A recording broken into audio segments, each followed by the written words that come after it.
La citadelle, tu vois, on la voit presque pas. Dès qu'on en sort de son périmètre, là, on la voit un petit peu de loin, de Lévis, du fleuve, mais c'est toujours les murs qu'on voit. On sait jamais ce qui se passe en dedans. C'est un côté un peu mystérieux. Hein? C'est ce qui fait peut-être son charme aussi. Le fait qu'elle soit un peu cachée comme ça. On se demande qu'est-ce qui se passe en dedans.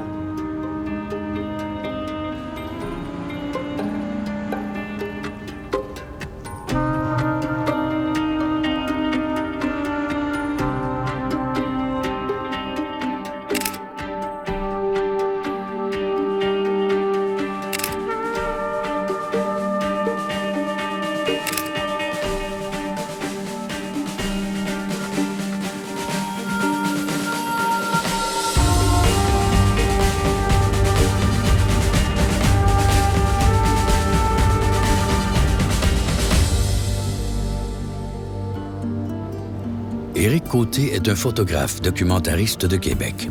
Il se passionne pour sa ville et les gens qui y habitent. Probablement comme tout le monde à Québec, c'est que je suis quelqu'un qui connaissait pas beaucoup la citadelle. Puis même je l'ai vu souvent, puis je suis passé devant souvent. C'est un endroit qui est un peu caché, un peu mystérieux, un peu magique en même temps. Puis je me suis toujours dit, j'aimerais ça peut-être faire des photos plus approfondies sur la citadelle. J'ai proposé un projet au musée de la citadelle pour faire une expo de photos. Puis chanceux, ça va avoir lieu en 2019. Si on pouvait faire des reconstitutions d'époque, hein?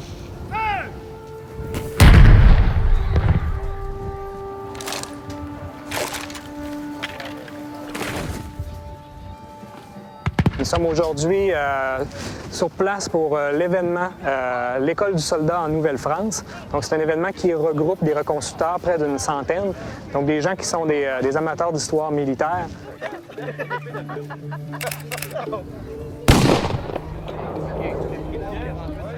Pour nous, c'est une manière de transmettre ce patrimoine-là, cette histoire-là du lieu aux visiteurs là, de la citadelle, et notamment aux gens de Québec. Profitez-en parce que la guerre va être dure. À Québec, l'histoire de la ville et l'histoire militaire sont intimement liées. Le poste de traite fondé par Champlain en 1608 devient rapidement le centre administratif de la colonie et une place d'armes relativement bien équipée.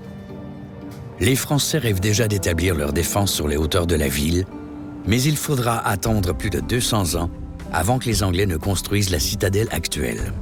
Québec, c'est un triangle qui s'avance en promontoire, c'est-à-dire en escarpement, vers deux voies d'eau. Ça offre une défense naturelle excellente, donc ce qui amène les ingénieurs militaires à composer ou à construire les principaux ouvrages défensifs sur la base du triangle, sur le côté ouest de la ville. Et c'est le côté qui faisait face aux plaines d'Abraham de l'époque. Il va avoir besoin d'un volontaire qui va jouer le rôle de l'émissaire tout à l'heure. Fait que pensez à ça, ça me prend un volontaire, il va mettre la tunique rouge. C'est pas facile. Je suis Louis de Buade, comte de Frontenac et de Paduau, gouverneur de la Nouvelle-France. Un homme que l'on connaît par sa retentissante réplique qu'il a fait à l'amiral Phipps. Donc, nous sommes en 1690. La flotte anglaise a tenté de débarquer à Beauport et ça n'a pas fonctionné.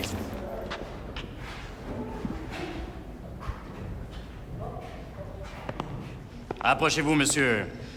Tenez-vous au centre, s'il vous plaît, pendant que les bonnes gens s'installeront de chaque côté. Et quant à votre général, sachez que je n'ai point de réponse à lui faire que celle que je lui ferai par la bouche de mes canons et à coups de fusil. Et sachez que ce n'est point de cette façon que l'on vient sommer un homme comme moi. Le reste de la réponse, c'est aussi, bien, il est grand temps de fortifier Québec sur son front ouest puis d'occuper les hauteurs, jamais se faire surprendre. Dès 1690, une première enceinte ceinture le plateau de Québec, du côté ouest de la Haute-Ville de Québec, entre l'escarpement depuis le fleuve Saint-Laurent jusqu'à l'autre escarpement au-dessus du quartier Saint-Roch d'aujourd'hui.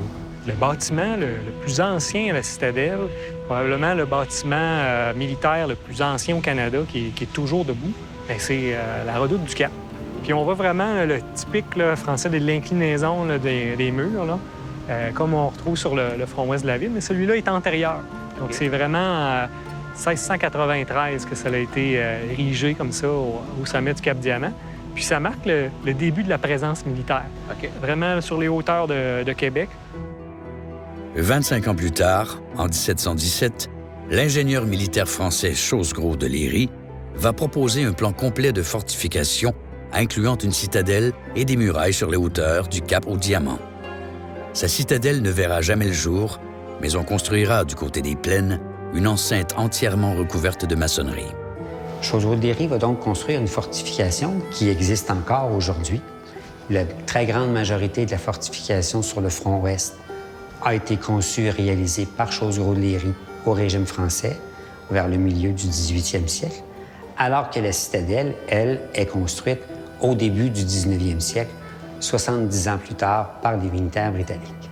Or, en 1759, vous voyez Montcalm qui n'a pas confiance aux fortifications construites par l'ingénieur Chosgros de Léry à la toute fin du régime français.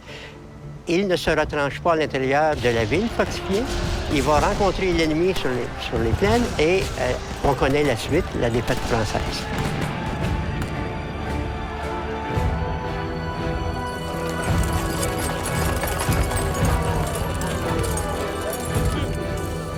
Alors, dès l'automne 1759, les Britanniques, tout de suite, avec les milliers d'hommes qu'ils ont à leur disposition, érigent les parapets sur le sommet des remparts, de manière à avoir de nombreuses embrasures à canon pour tirer vers une contre-offensive française, qui d'ailleurs va se faire au printemps 1760.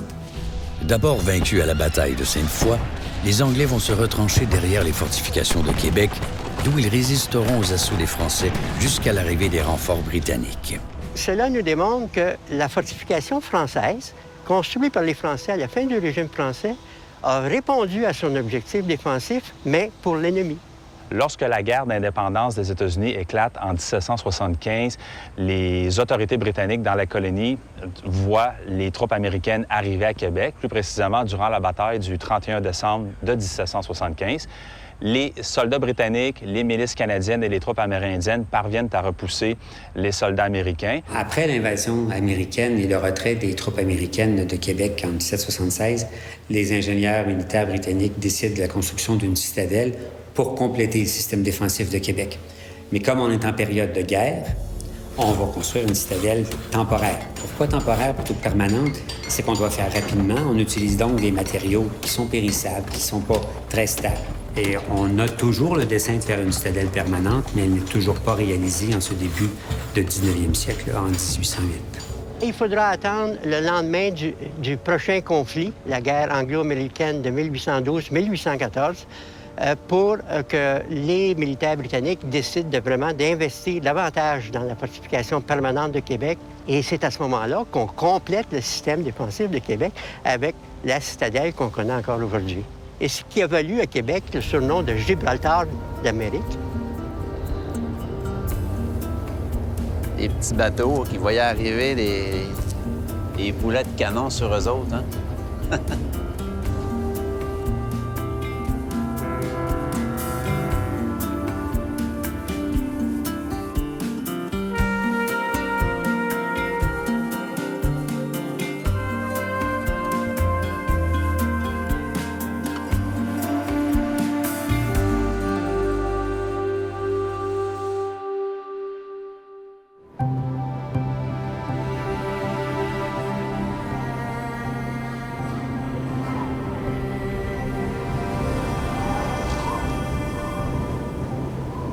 Les travaux de construction de la citadelle de Québec ont débuté en 1820 sous la supervision de l'ingénieur du génie royal britannique Elias Walker Dunford. Le chantier va durer 11 ans. La nouvelle forteresse est un ouvrage de maçonnerie en forme d'étoile avec des bastions pointés vers l'ennemi, reliés entre eux par des courtines. Divers ouvrages extérieurs renforcent la défense, tandis qu'à l'intérieur, de nombreux bâtiments en font une petite ville fortifiée. Le chantier de construction de la citadelle, c'est un chantier quand même gigantesque, un gros chantier. On peut comparer avec les travaux de restauration qu'on fait aujourd'hui sur la citadelle. On voit que ce sont des gros chantiers pour la restaurer, la réparer. Alors, on peut imaginer que la construction, c'était encore plus gigantesque. Les pierres qui composent la citadelle sont faites de grès et de calcaire. Et durant la saison estivale, en fait, elles étaient montées près de la falaise du Calzama à l'aide d'un remont de charge.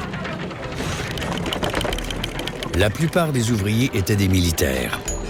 Les gens de Québec étaient peu nombreux sur le chantier, et pas seulement à cause de la langue. Il y a eu en effet des gens de Québec, des civils, qui ont participé avec la main-d'œuvre militaire à la construction de la citadelle. Et c'est sûr que pour les civils, ça a été très difficile. Notamment, ils devaient se lever, commencer le travail à 5 heures le matin, imaginez, jusqu'à 22 heures le soir, en suivant la cadence militaire. Mais par contre, on est parvenu quand même à construire la citadelle dans des délais raisonnables aux alentours des années 1830. Et Sir Elias Walker Dunford, qui a supervisé les travaux pour le génie royal britannique, pouvait se vanter, si on veut, à la fin d'avoir terminé les travaux. Mais ça a coûté quand même des milliers de livres sterling qui pourraient représenter aujourd'hui l'équivalent de dizaines de millions de dollars canadiens. En 2004, un maçon qui travaillait à la restauration des murs a remarqué une inscription à l'extrémité d'une pierre. Il a aussitôt alerté les archéologues présents sur le chantier. Alors, les archéologues, on s'est déplacés, on est allé voir, et puis on a pu identifier environ 160 pierres qui étaient marquées. Puis avec des distinctions là, entre chacune des pierres, on a réalisé, en faisant le décompte, qu'il y avait 75 marques différentes. Ça, c'est la marque d'un maçon qui, l'hiver, était tailleur de pierre et qui était payé à la tâche, autrement dit, à la production. D'où le fait qu'il signait sa pierre d'une marque distincte pour être payé. La citadelle est le seul site en Amérique du Nord où l'on a trouvé trace de cette pratique, pourtant usuelle en Europe.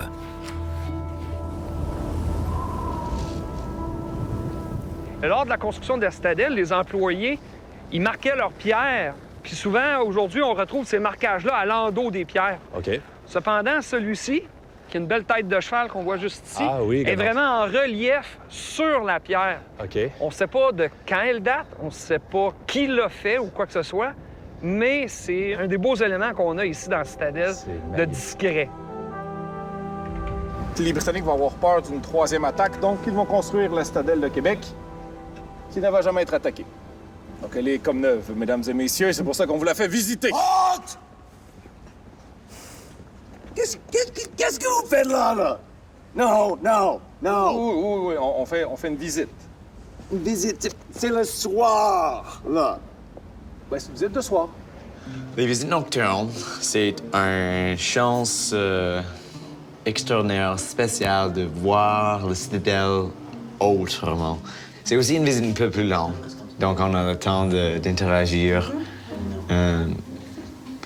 plus longtemps avec les visiteurs.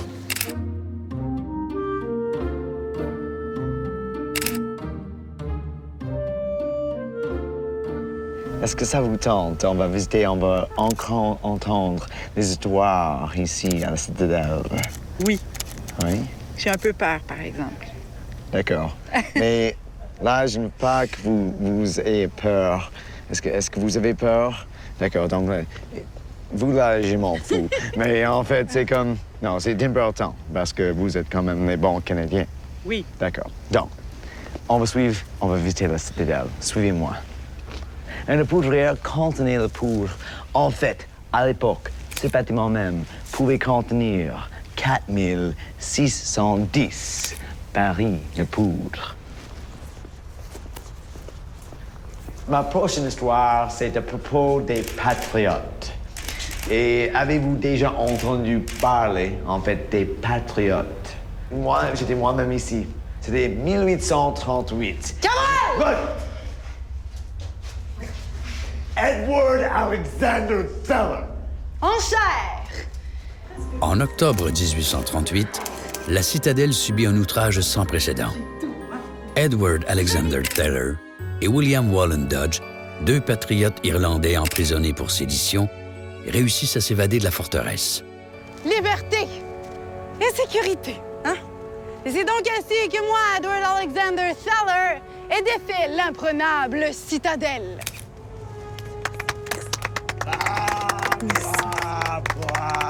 Il est juste jaloux, ne vous inquiétez pas.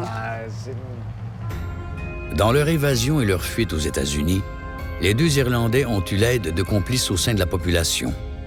Craignant un soulèvement populaire à Québec, les autorités militaires vont renforcer les capacités défensives de la citadelle, principalement du côté de la ville, et ajouter une prison à l'intérieur de l'enceinte, la Tenaille. On profite de l'occasion de la construction d'une nouvelle prison pour pratiquer dans le mur faisant face au champ de parade toute une série de meurtrières qui permettraient aux soldats en position derrière une tenaille de viser sur une tentative éventuelle de tout ennemi qui aurait pris les principales composantes de la citadelle.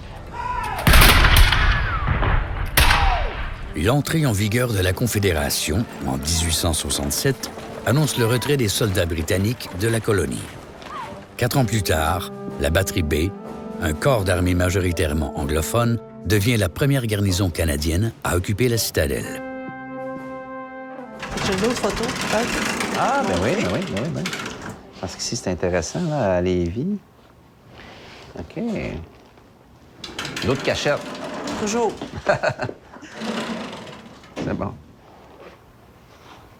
Oh! On le voit Rutherford, qui est un capitaine de la garnison à la citadelle de Québec, dans les années 1880. Tu veux la pause, hein? Oui, la stature. L'hiver. Oui, il y a beaucoup de photos d'hiver en raquette.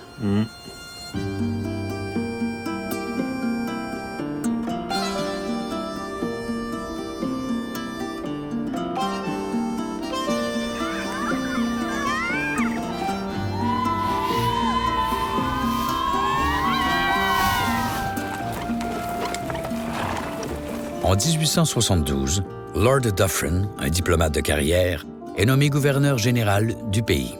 Quand le comte de Dufresne est arrivé à Québec, lui est tombé en amour avec la ville. Et avant de se rendre à Ottawa, il a été installé dans ses fonctions ici même à Québec. Et lui, il a choisi, il a demandé à ce qu'une résidence lui soit réservée, qu'il puisse venir quelque temps à chaque année profiter de la ville de Québec. Et à la citadelle, comme la garnison britannique venait de quitter, on lui a proposé l'ancien logis des officiers, qui est toujours aujourd'hui la seconde résidence officielle. Il y avait un plan d'urbanisme à l'époque qui était en branle pour permettre la déconstruction des murs de l'enceinte de la vieille ville. Et lui, il trouvait ça épouvantable qu'on enfreigne le patrimoine comme ça.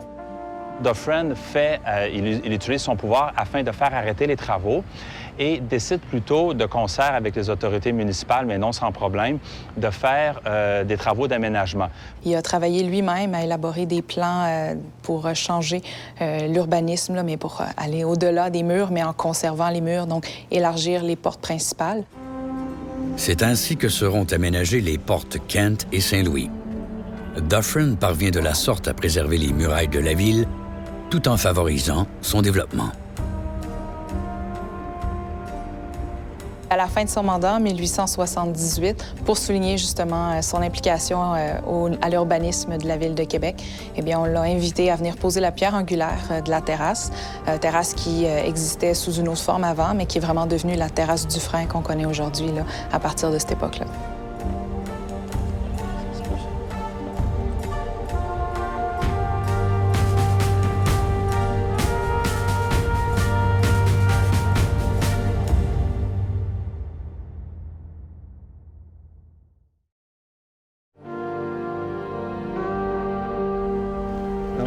Suivez-moi. En fait, on va découvrir encore des choses de cette citadelle. Il y a beaucoup d'histoires. Il y a tellement plein d'histoires et je ne sais pas qu'est-ce que je vais vous raconter. Oh, c'est une bonne histoire juste là. Suivez-moi, ça va être... Oh oui! Soldat, là. Mais comment? Comment? Viens, racontez ton histoire. Là. Lève-toi. Come on.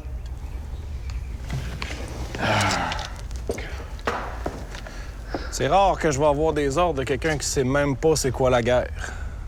Je me présente, soldat Lecor, Henri Lecor, père de Tex Lecor, le peintre et chansonnier québécois.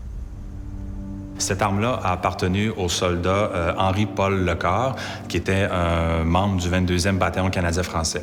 Et on peut remarquer donc par cette relique qui est véritablement sacrée au 22e régiment, d'abord le surnom de Rosalie attribué par Lecor à son arme, et ensuite l'identification du 22e bataillon. Et fait intéressant aussi, Lecor a gravé sur son fusil les endroits où il avait soit combattu ou soit bivouaqué durant ses années de service au front. Vimy, Passchendaele, Courcelette, Arras, Lens, Côte 70, Méricourt, Saint-Éloi, Zelbec, puis j'en passe.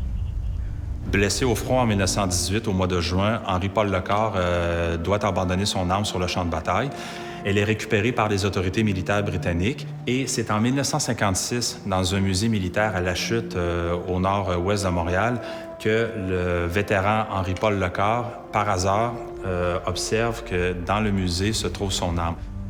J'ai pu finalement reprendre Rosalie dans mes bras. Première chose que j'ai faite, je l'ai montrée à mon fils. Puis sur mon lit de mort, je me suis fait 2 promesses. Que Rosalie, elle allait être ici dans la citadelle. Parce que c'est les 22.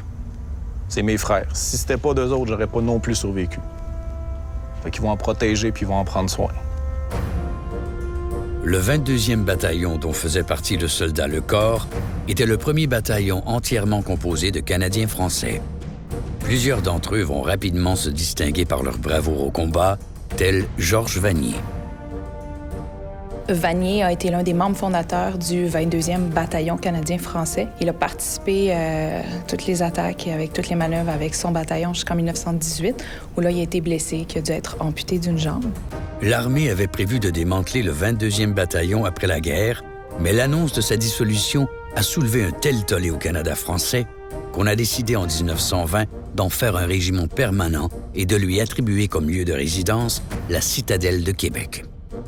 À la demande de la Ville de Québec, le régiment s'est installé à la citadelle, au cœur de la Ville de Québec, au cœur du Canada français, ce qui est extrêmement important pour l'armée canadienne. Dans ces temps-là, ça n'a pas toujours été évident d'être français dans l'armée. Le régiment a été un chef de file depuis sa formation pour maintenir le fait français dans l'armée. Et puis le fait qu'on soit ici, dans la Ville de Québec, au cœur de la Ville de Québec, fait en sorte que c'est plus facile pour recruter, c'est plus facile de représenter le fait français dans l'armée. En 1959, Georges Vanier devient le premier Canadien français gouverneur général du Canada. Sa nomination constitue un immense honneur pour le Royal 22e Régiment. À son retour à la citadelle, le nouveau vice-roi demandera que l'on transforme en chapelle une ancienne poudrière. Le général Georges Vanier est un personnage emblématique de la citadelle de Québec. On se retrouve ici à l'intérieur de la chapelle catholique du régiment. Vanier lui-même était un fervent catholique pratiquant. Alors la chapelle ici dans laquelle nous nous trouvons aujourd'hui, évidemment pour le général Vanier et pour l'histoire du 22e régiment, est un lieu hautement symbolique. Georges Vanier et son épouse Pauline reposent dans le mémorial attenant à la chapelle. C'est le lieu le plus sacré de la citadelle, celui où l'on rend hommage aux héros du régiment et à ses soldats morts en service. Chaque matin, un soldat y lit à voix haute un extrait du livre du souvenir contenant les noms des militaires ayant donné leur vie au combat ou lors d'une mission de paix. Soldat Dupuis William, lieutenant Dupuis Roméo, soldat Duquette Frédéric, sergent Duquette Victor, soldat Durocher Lionel. Ça fait plusieurs fois, Carl, que je vois passer des soldats ici, puis ils font un salut à la croix de Vimy puis à leurs ancêtres. Comme ça que tu me parles un petit peu du pourquoi du salut. En fait, en ce qui concerne la belle croix blanche de Vimy qu'on voit ici, c'est que chaque militaire qui est en devoir, mais même s'il n'est pas en devoir aussi, mais en général, les soldats en devoir qui s'adonnent à marcher devant la croix et depuis récemment, devant les statues ici, font le salut militaire. Et la raison est tout à fait simple, en fait, c'est qu'ils rendent hommage, ils paient leur respect envers les sacrifices, envers les camarades qui sont tombés au combat. OK. Puis qui sont ces 3 personnages? Il y en a un qui a été décoré, là, tu me parlais d'une médaille une médaille importante. La croix de Victoria est le nom de cette médaille-là. C'est la plus haute décoration pour bravoure extrême au combat. Et nous avons la chance au Royal 22e Régiment d'avoir 3 de ces militaires-là qui l'ont obtenu. Je les nomme rapidement. Vous avez le caporal Joseph Keble ici, son officier, le lieutenant Jean Briand, qui tous deux ont obtenu la décoration en 1918. Première guerre, Et oui. voilà, et le troisième personnage, qui est le capitaine, qui est devenu général ensuite, Paul Triquet, qui l'a obtenu en 1943. To the historic citadel of Quebec comes Britain's fighting leader, Prime Minister Churchill, for important military conferences with United Nations leaders. En 1943, c'est à la citadelle de Québec que les chefs d'État américains et britanniques se réuniront en secret pour une conférence militaire dont les discussions seront déterminantes pour l'issue de la guerre. Pendant la Seconde Guerre mondiale, sous l'invitation du premier ministre de l'époque, William Lyon Mackenzie King, les représentants des pays alliés se sont rencontrés 2 fois ici dans la ville de Québec. Inside the Chateau Frontenac, at the Joint Chiefs Conference, General Arnold proposed to pierce the inner zone of Japan. En 1943, les conférences ici étaient tenues dans le plus grand secret. C'était en plein milieu de la guerre, c'était très tendu, donc il y avait des batteries de canons antiaériens qui avaient été installées autant à la citadelle que sur la terrasse du Frein, donc pour s'assurer de la bonne défense. Toujours dans la même collection physique, mais là, c'est pendant la conférence de Québec, celle de 44. Oui, la fameuse photo de la conférence avec Churchill puis les autres présidents. Pendant la conférence de Québec, je travaillais pour Churchill. J'étais sa messagère. Je l'avais jamais rencontré. La première fois que j'ai vu Churchill, j'étais tellement stressée. Je me suis mis au garde à vous, puis j'ai attendu. Il m'a dit de me relaxer. Puis Mme Churchill s'est mise à me parler dans un français excellent. Puis j'étais sa messagère, mais j'en dirai pas plus. C'était top secret. Durant la Seconde Guerre mondiale, Jeanne Bouchard faisait partie des Quacks, le premier corps d'armée féminin du Canada. En 1944, le ton était un peu plus léger. Il y avait même des festivités qui avaient été organisées. Donc, il y a eu des banquets, des réceptions qui avaient été organisées ici à la Citadelle parce que, justement, là, sentant venir la fin des hostilités, là, c'était plus léger comme rencontre.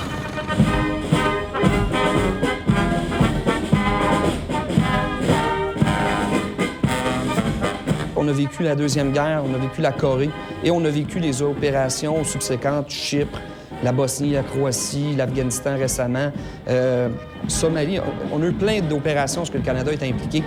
Puis je crois que c'est un devoir moral que de se souvenir de nos anciens qui ont servi et qui sont décédés lors des grandes guerres.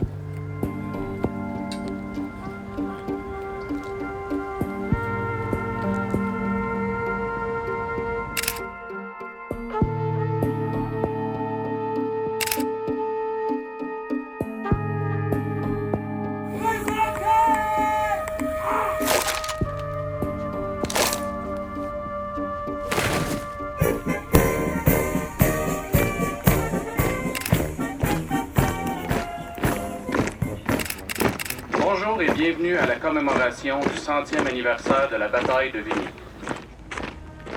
Au lendemain de cette victoire, les autorités militaires canadiennes de l'époque ont fait ériger à Vimy une croix de bois à la mémoire des disparus de 1917.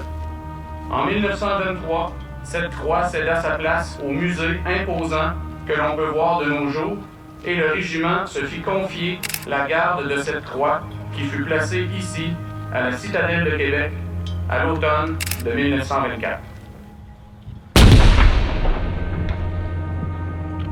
Nous sommes ici à la Citadelle depuis 1920. La croix de Vimy nous a été remise par le gouvernement français en 1924. Et elle nous rappelle à chaque fois qu'on passe devant du sacrifice des membres du 22e bataillon. Et il y a de cela quand même 100 ans. As a representative of the government, but also somebody who has served, the Citadel is a representation of our Canadian history. It is also a testament to where we, how we as a society where we have come to, and we can never forget that our troops and how they have served, even though the things modernize. This is the home of the Vandus, and it also represents where our country has come from. Danny, je vois des noms sur les édifices. Amiens, 1918, alors que les édifices sont beaucoup plus âgés. Sicile, 1943. C'est quoi la symbolique de ces noms-là? En fait, il y a une inscription sur chacun des bâtiments ici à la Citadelle et chacun d'eux rappelle un honneur de bataille, donc un fait d'armes du régiment. Puis comme ça, ça devient des faits qui sont jamais oubliés.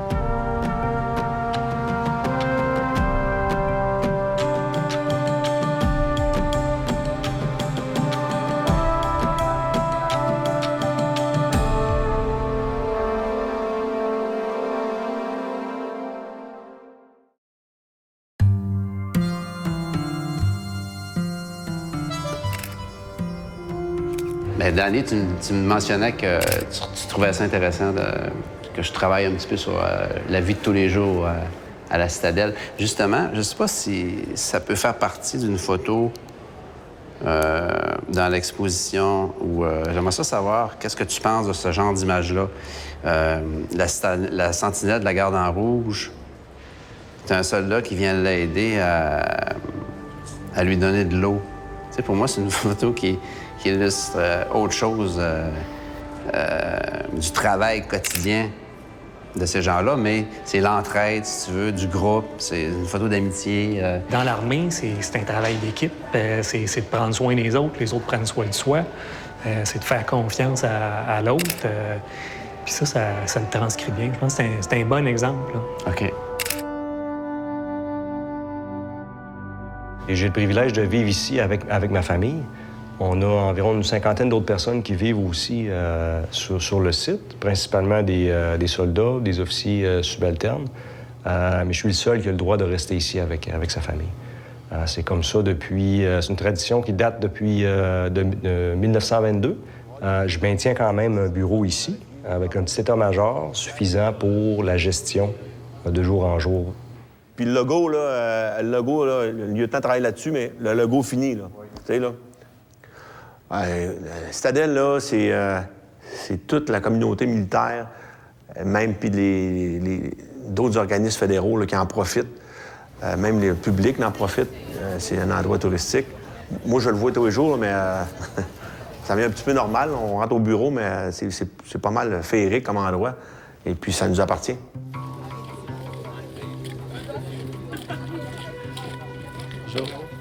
La compagnie Garnison, c'est une soixantaine de gars et de filles. On s'occupe principalement de toutes les activités qui ont à faire dans la Citadelle. Et puis après ça, on a différentes sections pour nos services. On a une section de corvée, on a une section de menuisier, on a une section aussi à l'hébergement. On a aussi les 3 messes, c'est parce qu'on a assez des gros messes avec des membres associés. Fait qu'on n'a pas juste des membres militaires, on a des membres civils associés à nos messes. Donc, ça nous prend du personnel de rouler ça. C'est pas quelque chose qui est vraiment connu, même au niveau de l'armée, même au niveau du bataillon, qu'il y a quelqu'un qui fait les chapeaux. C'est vraiment là, underground. Là.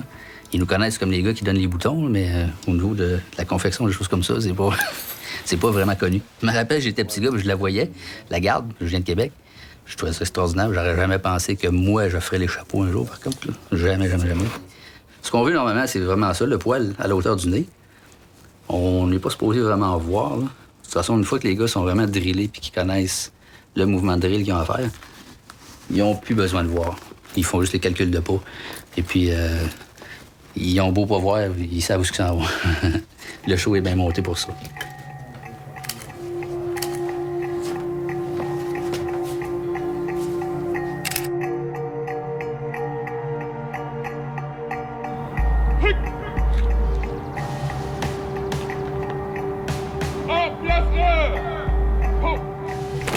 Ce qui m'a surpris le plus pour la garde en rouge, c'est la rigueur des préparatifs. On peut pas s'imaginer qu'est-ce que ça représente tant qu'on l'a pas vu, là. On les a pas vus en train de pratiquer ou de se faire dire ce à quoi ils doivent s'attendre pour la prochaine saison.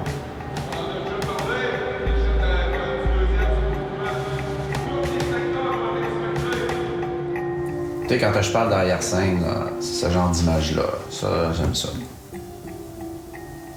Les gars du 22e qui se préparent, frottent leurs armes, mettent leurs gants, concentrés, On devine ce qu'ils vont faire.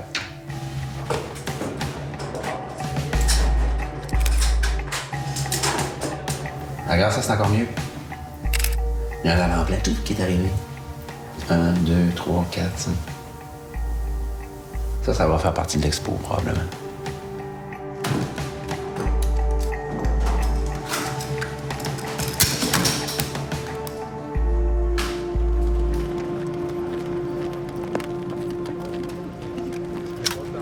Ah, tout le monde n'importe. Au canot. Reste au canot.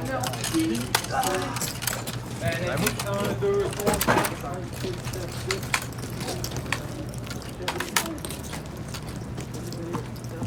Garde descendant. Pas de gymnastique. Marche.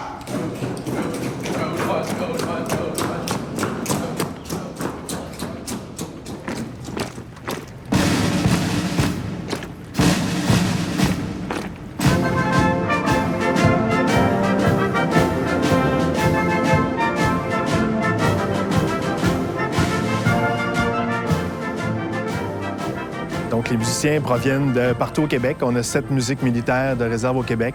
Donc, ça vient de Montréal, Québec, Shawinigan, Drummondville, Saint-Hyacinthe, Saguenay. Donc, partout au Québec, on forme un orchestre pour l'été. Les gens arrivent ici, sont très motivés. Ils ont le goût de venir faire cet emploi-là. C'est un très beau travail. Et également, il y a l'esprit de corps. Tous les musiciens de partout au Québec se réunissent. C'est l'été et vraiment, ils ont du plaisir ensemble. Ils ont du plaisir à jouer ensemble. Prêt de poser à la garde. Reste à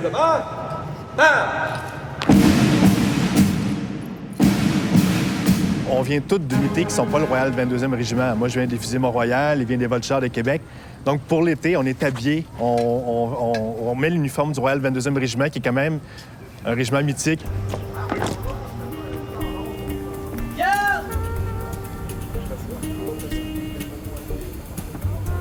On va l'attendre au bout ici, là, qui arrive. Il faut inspecter le fil. Ouais, juste avant. Laisse-y le temps de toucher le gun au bout ici, là. S'il te plaît. Le dernier. C'est ça qui a touché. Le but du photojournaliste, c'est d'aller là où les gens vont pas puis de montrer des choses qu'on voit pas souvent. Puis qu'est-ce qui se passe réellement au cœur de cet événement-là ou de cette situation-là. C'est un peu ça. Témoigner, documenter, c'est montrer ce qui se passe.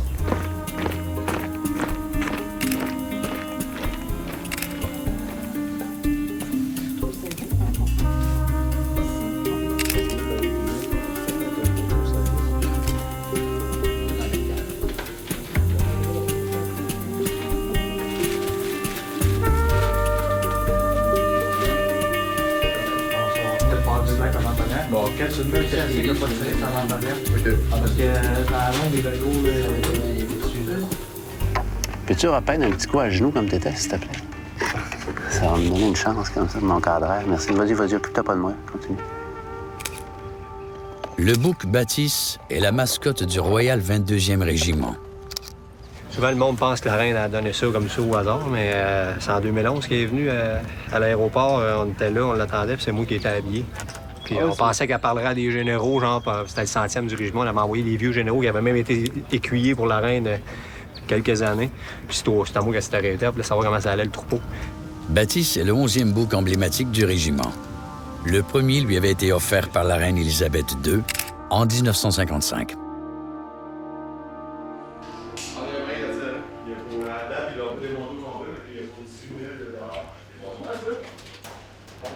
C'est bon. Un beau chapeau. T'as pas trop chaud tantôt avec ça? Ouais. Je suis sûr que oui. C'est en peau d'ours quand même. Ouais, mais le soleil, il tape, tu sais, c'est comme le soleil, le chapeau, t'as pas le chapeau, juste avec le kit. C'est déjà chaud. Vous êtes bon quand même de faire ça à cette chaleur-là. Et c'est-tu ta première année? Moi, en tant que garde rouge. OK. Puis ta première expérience, comment ça a été, la première journée? C'était un bon show.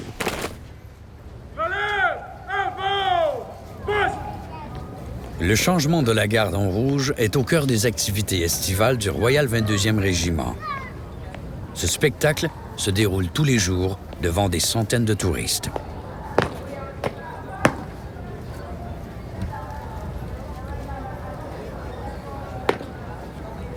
Sentinelle, j'attends faction pour 2 heures.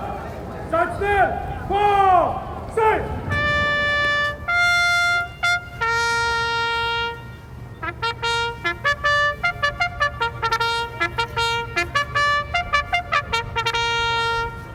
J'avais fait la garde en rouge lorsque j'étais jeune soldat, en 98 et en 2000. Mon père était militaire aussi. Fait qu'il a fait le même rôle que je fais cette année. Fait que pour moi, c'était une fierté personnelle là, quand j'étais soldat de venir sur la garde en rouge. Sergent-major, continuez! Je me rappelle de ces souvenirs-là, quand il embarquait sous le carreau, puis je l'entendais crier, je me disais, crime, il crie donc bien fort, mon père. Puis j'imagine que c'est la même chose pour mon fils cette année quand il est venu me voir. Là. Préposé à la garde! Rassemblement! Marche!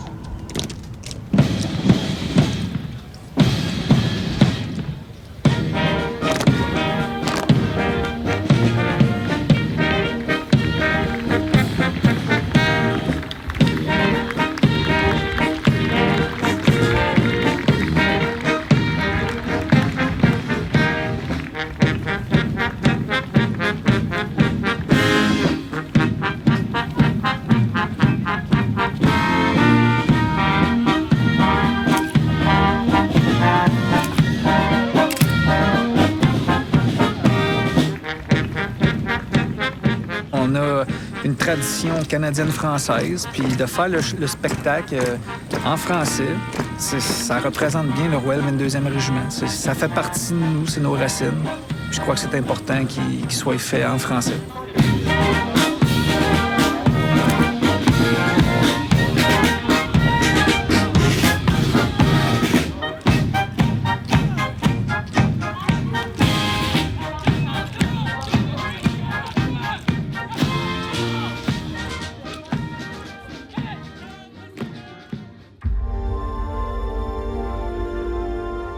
Donc, nous voici sur un bastion du roi.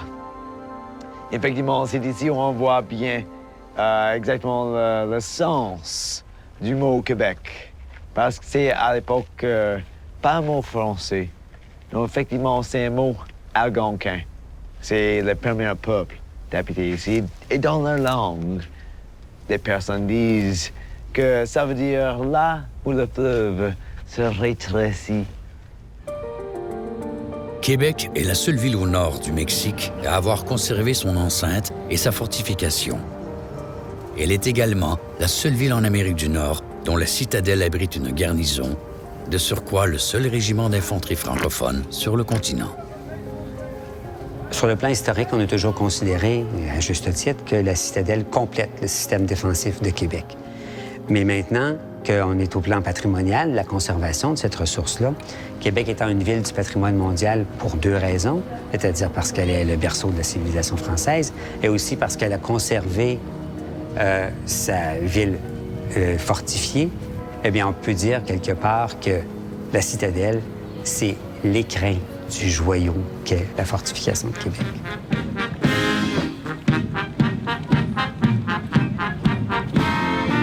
Chaque année, le 3 juillet, jour anniversaire de la Fondation de Québec, le Royal 22e Régiment exerce son droit de cité par un défilé dans les rues et la réception symbolique des clés de la ville.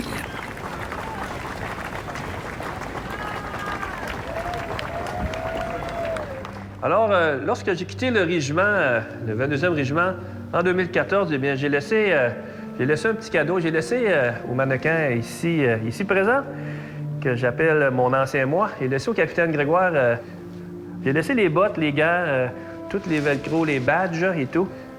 Et c'est un peu, c'est ça, c'est mon cadeau que j'ai offert au régiment. On a des gens, soit des gens des familles, des fois, qui viennent nous porter des photos, des papiers, des articles qu'eux ont ramassés de leurs membres de famille, et même, ou des fois, des gars en service qui viennent juste nous porter des documents pour documenter justement les filières qui les concernent.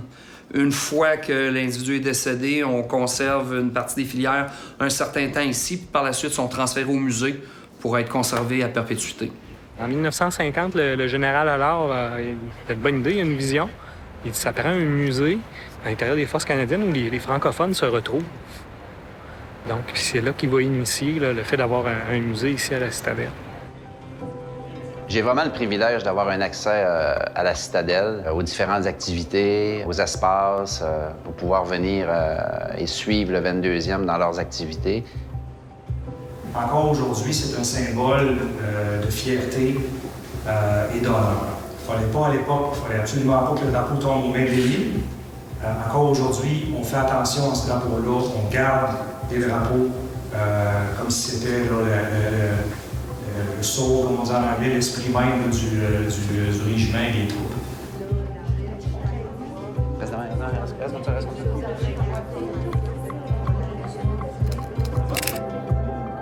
C'est une musique qui est identitaire, mais nous sommes tout près là, de la communauté militaire. Nous travaillons avec eux, nous les connaissons, nous partageons aussi une partie de leur vie. Et pour le visiteur aussi, c'est un bonus, donc c'est une expérience bonifiée. Donc c'est très authentique. Un visiteur va venir ici, va croquer des scènes du travail, de la vie des militaires. Garde du 2e bataillon royal 22e régiment. Salut, général. Présentez! Plusieurs événements d'importance ont lieu chaque année à la Citadelle, comme cette cérémonie d'accréditation de nouveaux ambassadeurs à la résidence du gouverneur général. Père de 4 enfants. Votre Excellence, l'ambassadeur désigné de la République du Mali. Généralement, nous avons 2 cérémonies par an pour les ambassadeurs qui présentent leur lettre de créance ici, à la ville de Québec. Mais c'est particulièrement bon d'avoir cette cérémonie ici parce que pour beaucoup des ambassadeurs, c'est la première visite à Québec et leur première opportunité de visiter la Citadelle.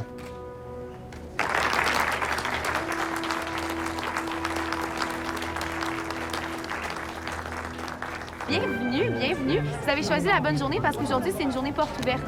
Donc, il y a des guides qui sont postés dans chacune des pièces. Vous allez pouvoir visiter à votre propre rythme, sans problème. Si vous avez des questions, on va pouvoir y répondre aussi. Il y a même des dégustations. Puis, son Excellence est en résidence ici, donc vous allez peut-être avoir la chance de le rencontrer. Début octobre 2016. C'est la fête automnale du gouverneur général. Les artistes invités y créent des œuvres et les exposent au public. Une occasion pour les Québécois de découvrir une forteresse qu'ils connaissent trop peu, contrairement aux touristes, pour qui elle constitue une destination incontournable.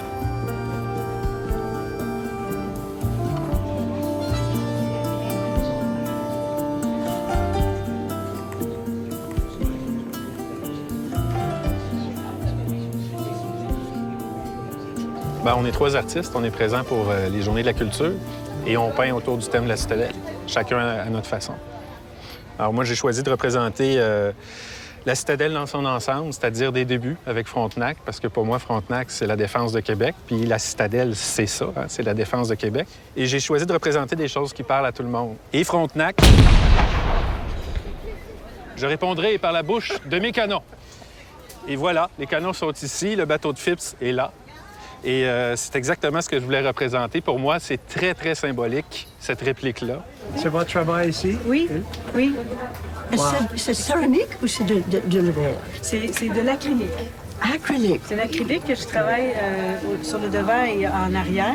Oui. Et là, on a la porte d'Alousie, cette fameuse lecture de la porte d'Alousie qui nous fait réfléchir au 22e, au pays, au drapeau canadien, au mélange des deux, mélange de tout ça. Alors, il y a un peu cette réflexion-là et le souvenir de ceux qui ont fait le sacrifice ultime. Ça m'émeut énormément, moi, ces choses-là. Félicitations. Ben, c'est loin d'être fini. J'ai quand même beaucoup de choses, mais beaucoup d'événements qui s'en viennent. Dont la première visite à la Citadelle de Québec de la nouvelle gouverneure générale, Mme Payette. Welcome to la Citadelle de Québec. Empreinte d'histoire, chargée d'un symbolisme, mais surtout située dans l'un des plus beaux endroits au monde. Reconnu d'ailleurs par l'UNESCO comme un site de patrimoine, c'est la seule ville fortifiée en Amérique, Québec.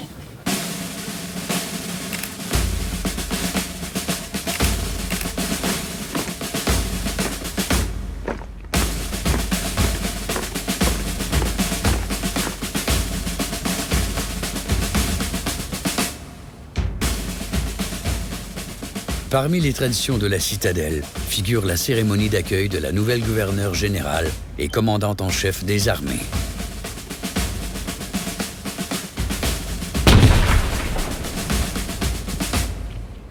Madame Julie Payette passe en revue la garde d'honneur du 22e, saluée par une salve de 21 coups de canon.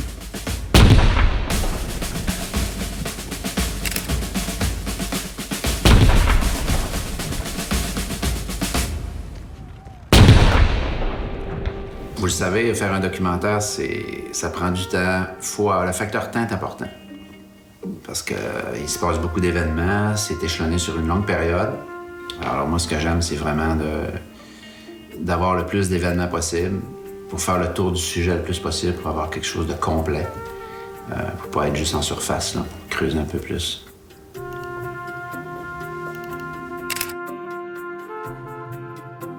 Une expo de photos, bien évidemment, c'est de raconter une histoire à peu près en 30 images.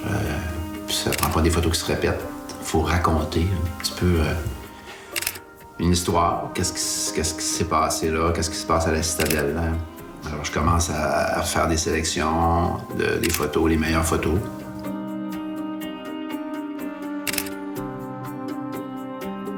Puis j'ai la chance d'avoir encore une année pour faire des photos. Les saisons, l'hiver, pour compléter la séquence. Fait que ça serait peut-être intéressant de voir la citadelle dans une atmosphère de silence, de vide, de moments suspendus entre deux événements, entre deux choses, où il n'y a personne, où c'est juste des lignes où le temps est arrêté.